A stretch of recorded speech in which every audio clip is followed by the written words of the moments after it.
Okay, so today we're going to be going over some basic organizational rules I've listed.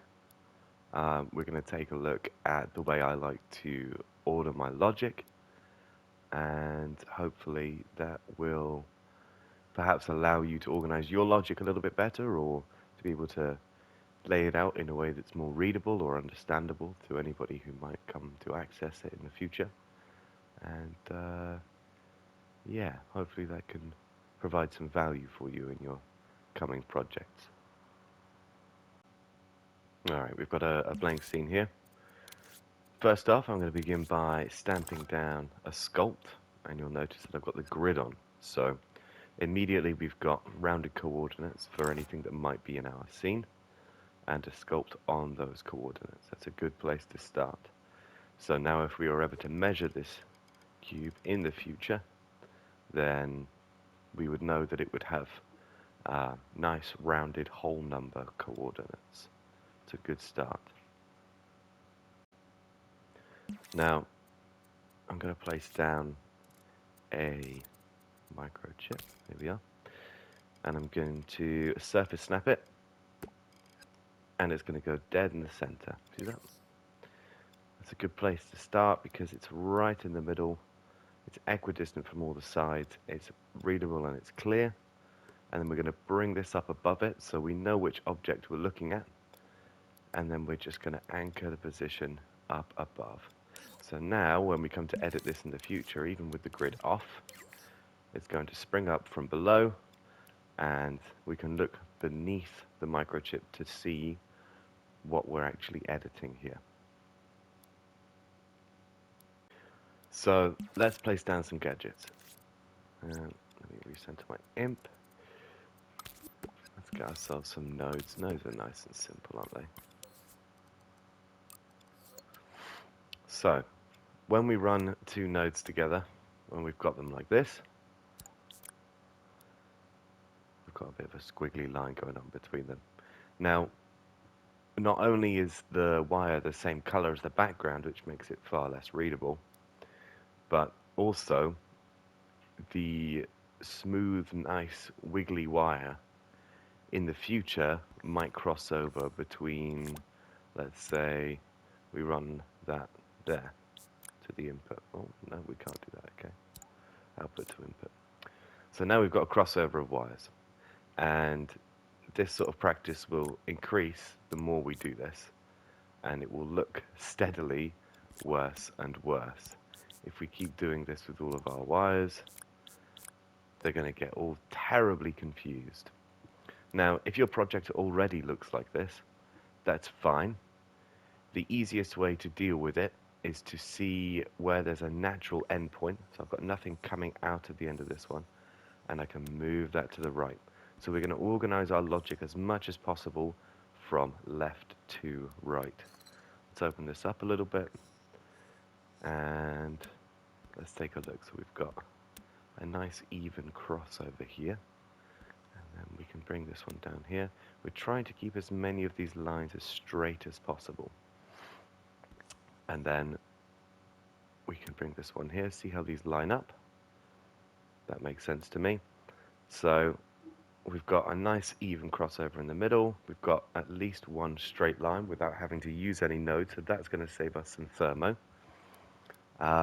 And then we can take a look at how we're going to organize this. So this is going to be our final output. We're going to name it. I'm going to name it output. There we go. And then we're going to give it a nice output-y color, whatever the color of your output is. Let's say our output is green, and it's a flag. It's going to be a trigger. That's the start of a trigger. Let's say that. You would do this with all of your nodes. So best practice is to name as much of your gadgets as possible. Give them individual, unique names. So you want to make sure none of them are both called Microchip B or running or enemy. You want to give every gadget as unique a name as possible. Even if we cloned this whole system and moved it over here, I would then give this a separate output. So I would call it output clone or something, just to make things as clear as possible. However, these both serve the same function. So when we have similar logic that serves the same function, we're going to leave them with the same symbol and color. So if I came back here and I changed this color to be a different one, because I don't know, perhaps it's not my favorite color and I've changed my mind, what I'm going to do instead of that is, because these serve exactly the same function, all of the logic leading up to them is the same, I'm going to make sure they're both the same color. So I'm both going to move them over to this new color. Okay. Okay, so we're going to start organizing this one. Let's start in the middle, because that's nice and easy. What we're going to do is cross these wires over in the middle because they're at a diagonal. We're going to keep that diagonal nice and straight and equidistant from each other. Now, I'm not really a big fan of having these wire nodes on top of an output, because you get small visual glitches like this. And if we bring them one tick away from an output, you can get glitches in the future if you have several wires like this, and we align them. You get glitches here where you'll get wires that are sort of doing this. If we move them,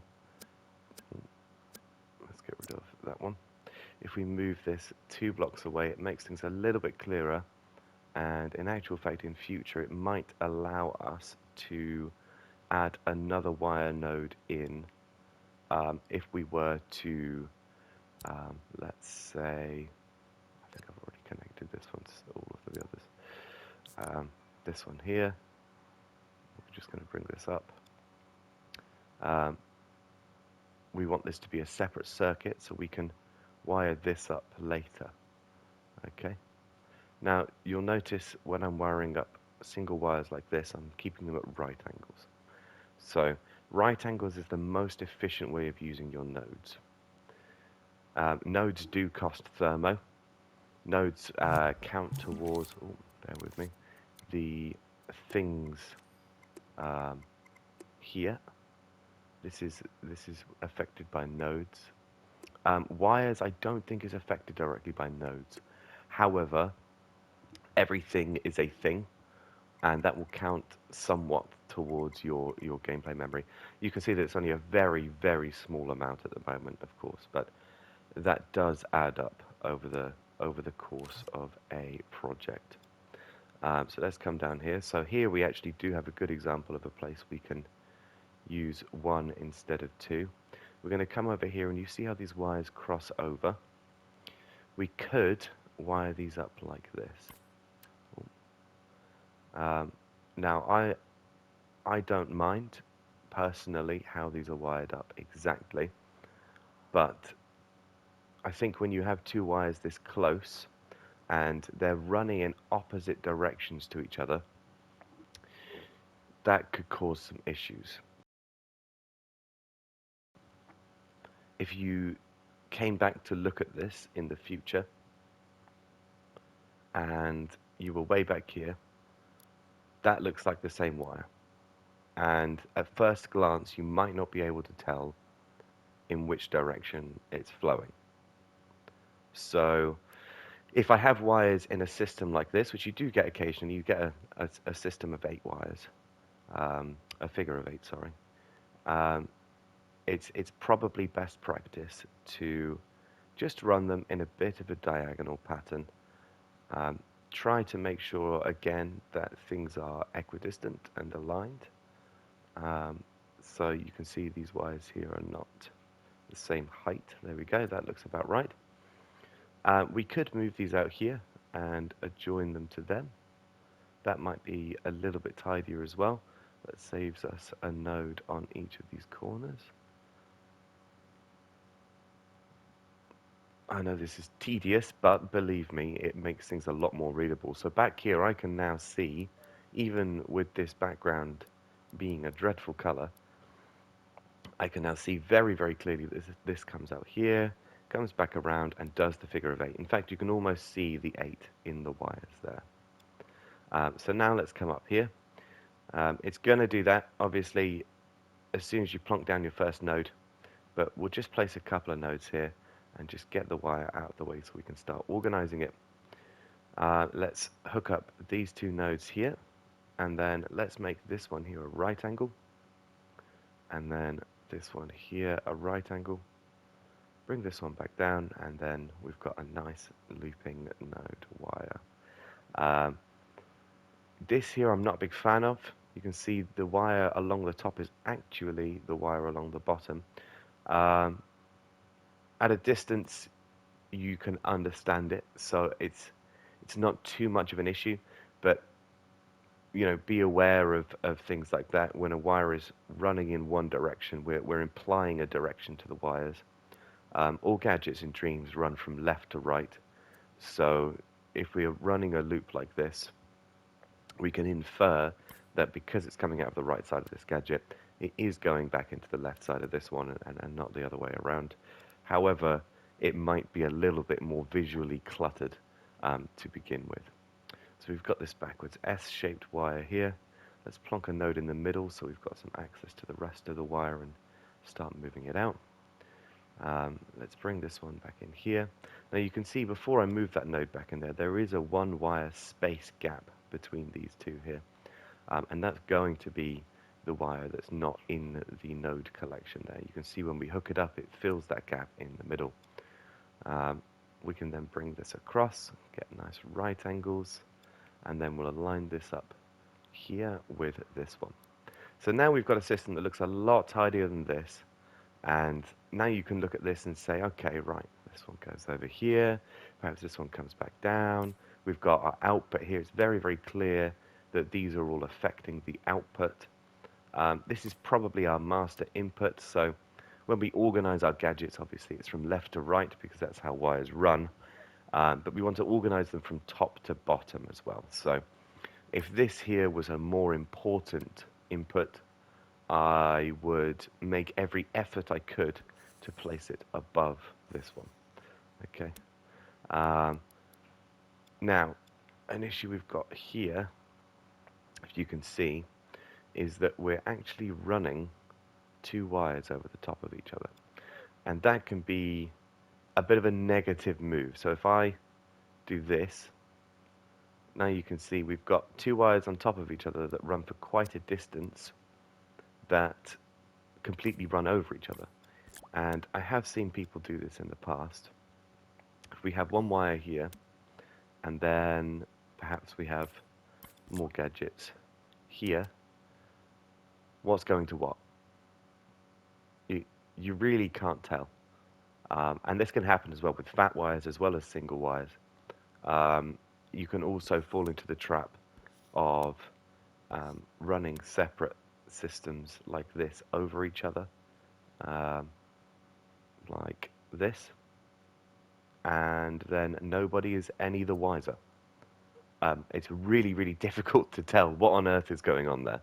Where are the wires going? It's really, really difficult to tell. So try to avoid as much as possible. If these wires must cross over, you can either node both of the wires at the same point, and that will give you double wires, or if we want to, we can just run a nice diagonal wire.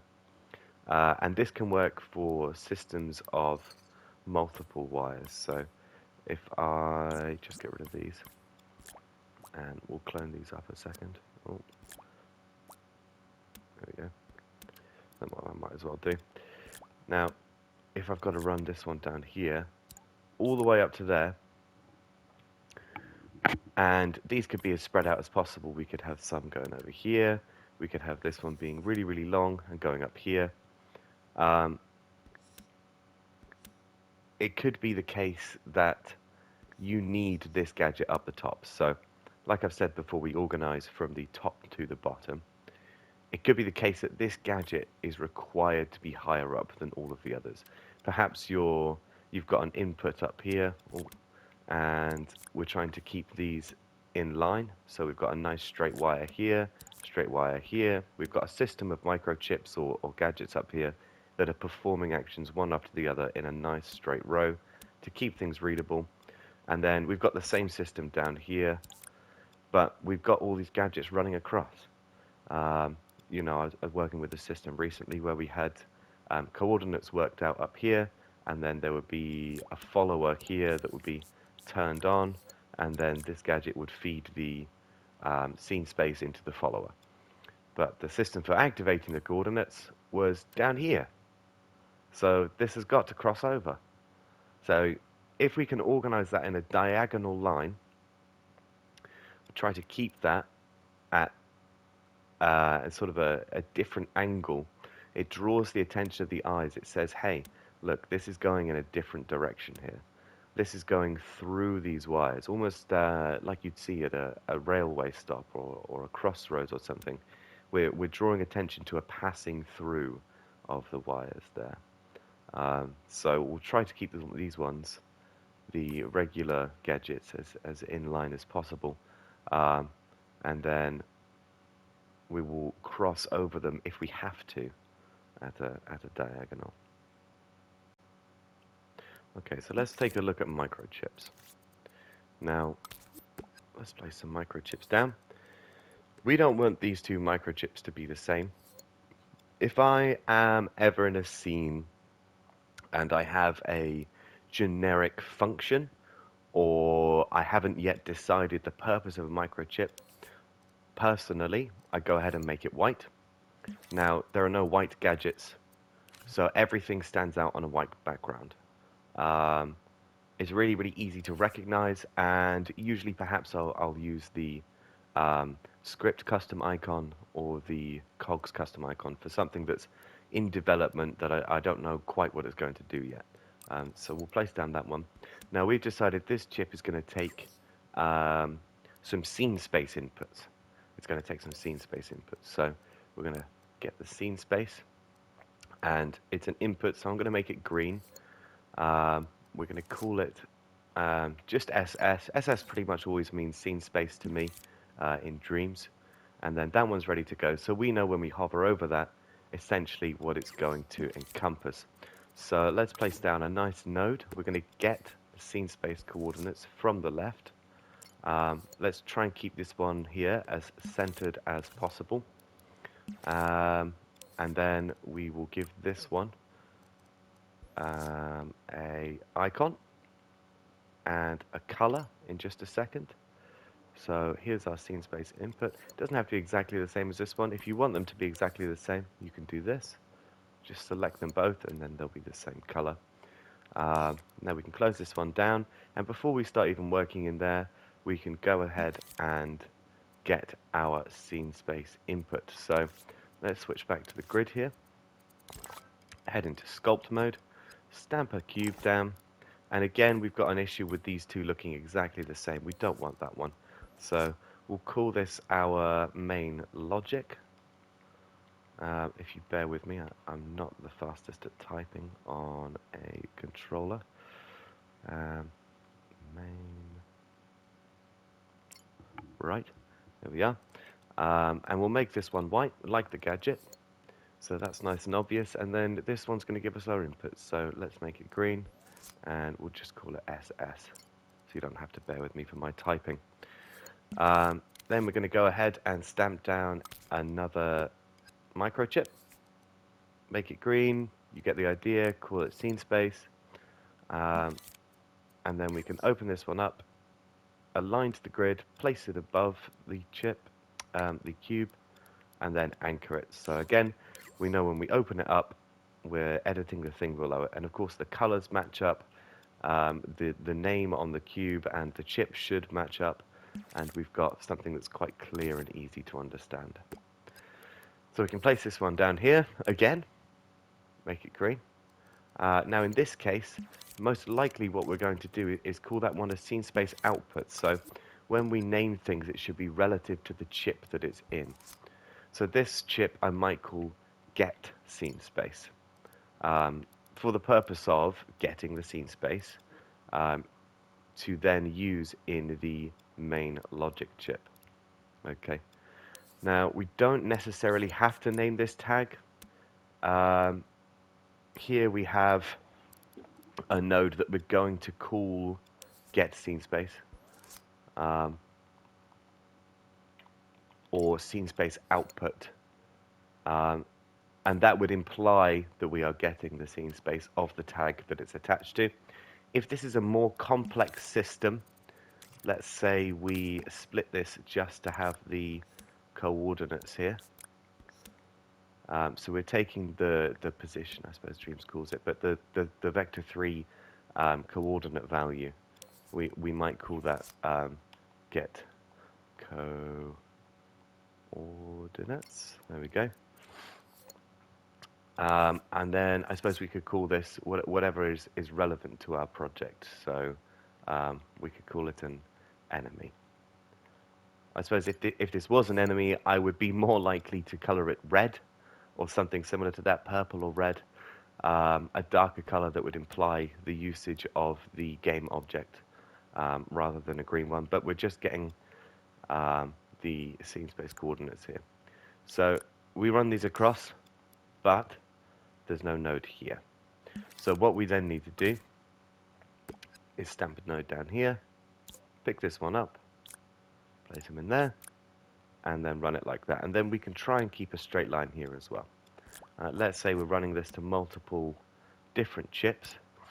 You can hold L1 to clone the wires here. Don't worry about that visual glitch, it's been in Dreams forever. We, of course, will call this scene space input as well. We might want to call it something different if we're referencing different, the same position for different reasons.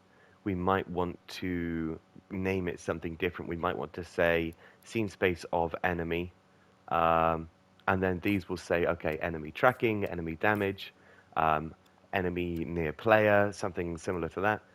We're going to want to give it a name that's generic but specific to what it actually encompasses. So whatever the value of this wire is, we want to make that really, really clear.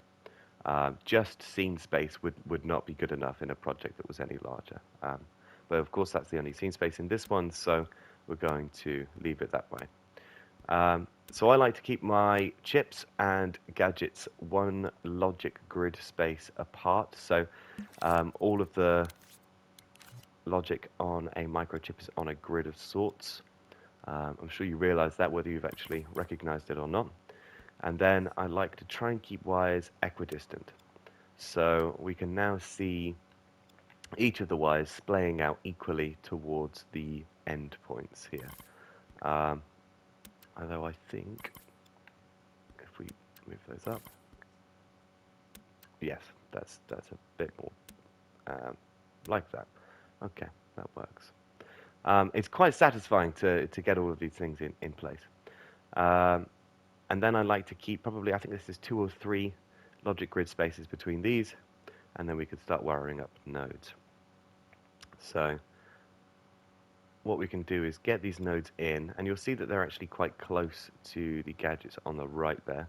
But that's something we can modify in just a moment if we align all of these first, and then bring them towards the right. Dreams does this horrible thing here where it just moves away from the output. I wouldn't worry too much about it. If your logic is clear and this is all coming from the same place, don't worry too much. As long as it's readable, that's all that really matters. You're trying to make it as readable for yourself and anybody else who is going to access your project as possible. You don't want gadgets to overlap like this. That seems like common sense. We want at least one logic grid space between most gadgets. And again, equidistant wires there. I'm just going to do one more exercise in organizing some logic. So I've built a little bit of a system here. You can see when I press play, it's just going to head towards the green cube here. It's not a very interesting or unique system. It doesn't really serve any purpose, but we're going to organize it. So what we got here, we've got a signal manipulator without any label. So you can see the signal manipulator is actually performing a lot of different functions. We've got a lot of different inputs. We've got an AND gate with two inputs there. We've got a smooth rise and a smooth fall. And we've also got a regular signal going in. So there's a lot going on with this one gadget, and we really need to show that, okay? So we can think of something like this as being the output of the system that turns on our follower. And when we've got a unique system, really we should be placing that into a microchip. So what we can do here is we can stamp this down. We can call it power on follower.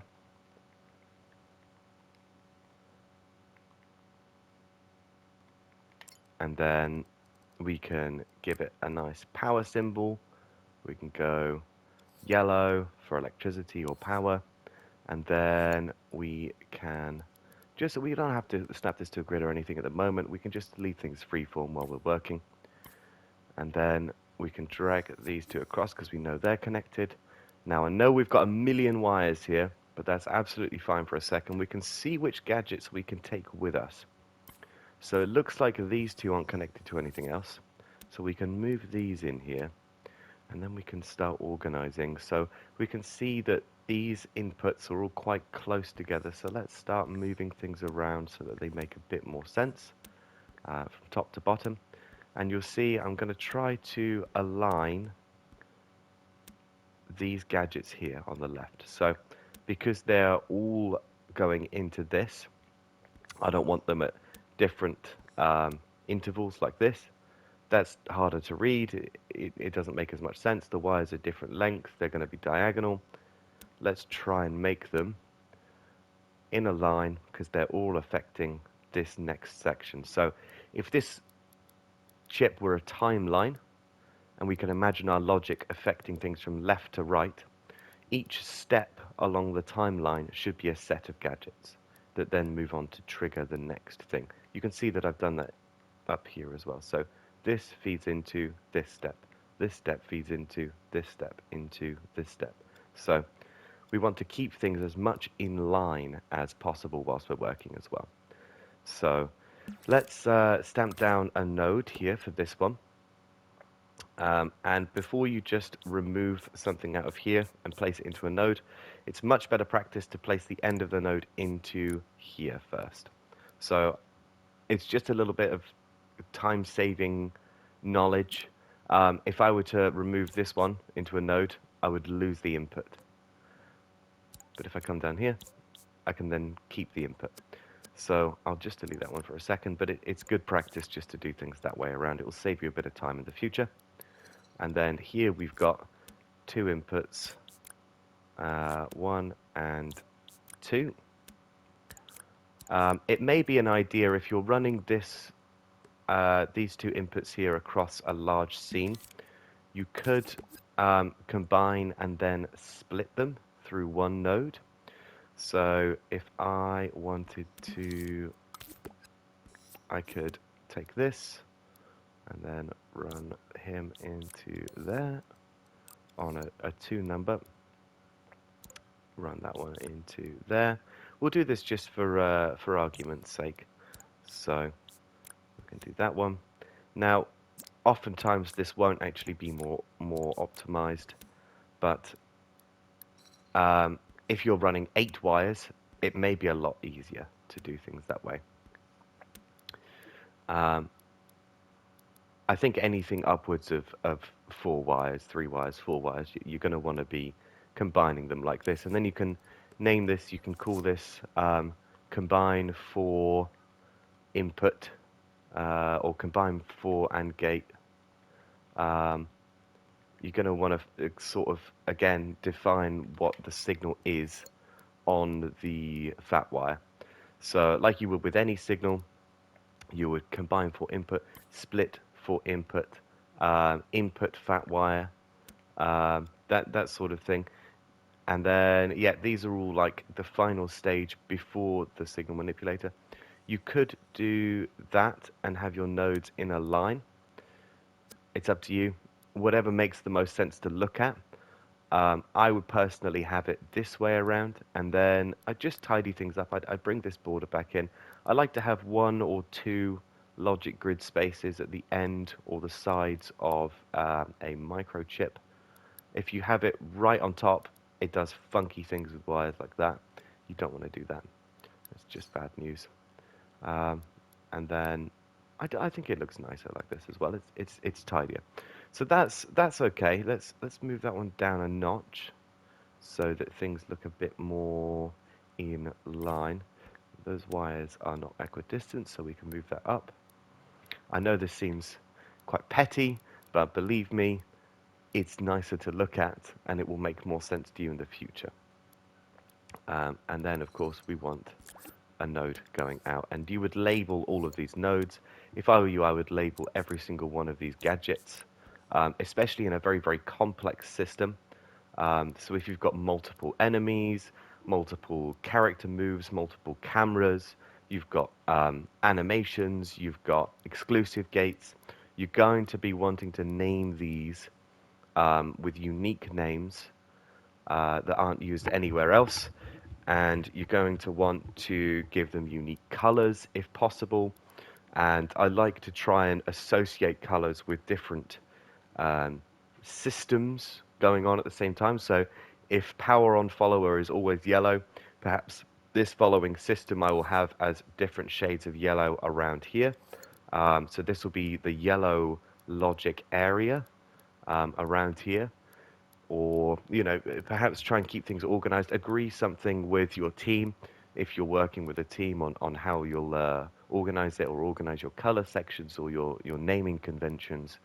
Um, Something similar to that so that everybody's on board. Okay, so we've got a power on follower system that we've now excluded from the rest of the logic. It's nice and tidy in there. This combiner, I think perhaps might be better to leave far off to the right here. So it's going to loop back later. Let's start making these wires go in a straight line.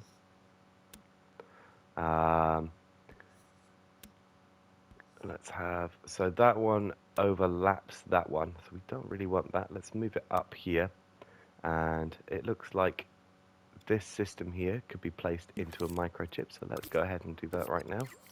This is the system we worked on earlier, if you remember, and it's nice and organized. Of course, we lose all of our wire nodes when we place it in there, but you know how to organize that, so there we go. And then we would make that one green. We're getting our scene space. And then we would try and line that up with this one here. So we would move that one down. And then we can move this one down. Look at this. It's lovely and organized, isn't it? Now, you can see the space between these microchips and gadgets here. Try to keep that space similar. If it's like that, it looks a bit silly. So we can try and just keep things in a relatively tidy state. Now I am going to run into some issues with this input here being on the same level as this one. So perhaps we can move all of these up a couple of slots. There we go. And now this wire is very, very clear and distinct underneath. This one here, we can either run at a right angle or we can run up like that. I think what I'm going to do for it is leave it like that, and I'm going to give this one another node there so that it runs straight alongside. And then we can place it here, just like that. And then because this one is going to a different input, let's move this timer a second, we will give it a bit of room so that it's more obvious that this one is different. It's handy because this is a different color, but if this was a similar color, then it might be more difficult to see like this. Let's try and keep these wires nice and straight. Give them lots of room around the end of your gadgets. And then, of course, we would name this, combine for input, we would name this whatever the use case for it is. Found target, yeah, okay. So that looks relatively organized to me. I think perhaps we could make a bit more of an effort here to organize this. I'm not sure exactly what you do there, but I don't know. It would be up to you. I suppose we are crossing over a few wires here. Perhaps we could run a diagonal through them to just show that we're moving across sets of wires instead there. Now down here we've got a case where we need wires to cross over. I'm just going to move this way a little bit and then try and make some room for us. So we can do that. Let's move all of these further to the left a second and then fix this node. Okay, and then we can make a bit of room for ourselves. Now that to me doesn't look too disorganized if we just leave it like that. However, seeing as we've got these systems here all grouped in together, it might be a good idea to have this in a microchip of itself. So we've decided that these things need microchips, so we might as well leave this system inside a microchip. It keeps things consistent across logic. So if we have random gadgets lying out here, that implies that they're more important or more relevant to what's going on this chip than what's going on inside of these. But if we block everything off into its own space, then that implies the same level of importance. So you can imagine microchips as levels of complexity talking to each other, like little chips on a microchip board on a computer. Whatever's lying out on the top in the open is what you're going to see first when you open it up, and that's going to make things more complex to look at. So we're going to want to keep things as consistent as possible. We get to group all these things. We get to give them a name. We get to give them a color and a symbol.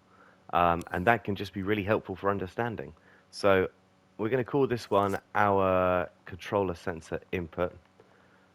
I don't use the term controller sensor. I use consen because that is the short term for it. Okay. We're going to lose a couple of our wire nodes here when we move these in. That's okay. If we bring this one over here, then perhaps we can, I mean, that looks fairly organized. I think perhaps we can do that instead. Let's bring this one in a couple of nodes. And I think that looks a little bit more consistent.